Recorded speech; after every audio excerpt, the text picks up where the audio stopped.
Manisha, let me address the issue with you. You know, as we heard there from Prabha, one, of course, is the intention gap.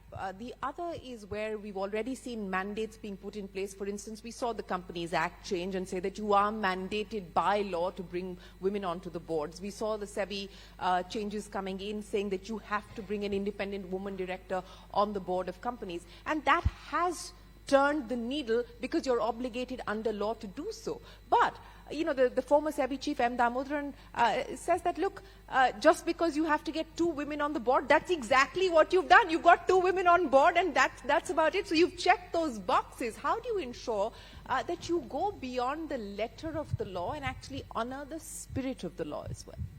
So that's a great question, Shereen.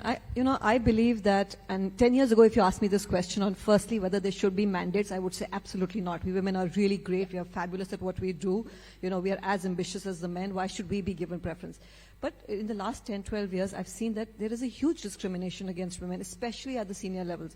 In the current year, 2024, in January, I went to present to a board where the founder and his 2 sons run the business. And the board floor doesn't have a women's bathroom. So I asked him when we were walking out, and it was a pitch, so I couldn't be rude, but I said, why isn't there a women's bathroom? He's like, well, no women are going to make it to this floor, right? So that's how much. He actually said that. He actually said that, yeah. We lost the pitch, but I don't know whether we lost it. I don't know whether we lost a loss. Not a loss, I can guarantee you that. Yeah, that's what my team said. They were like, you would have given us such a hard time with this client that just as well we lost it. But I think it's really important what SEBI is doing. Shamala earlier alluded to the fact that, you know, RBI is really an equal place.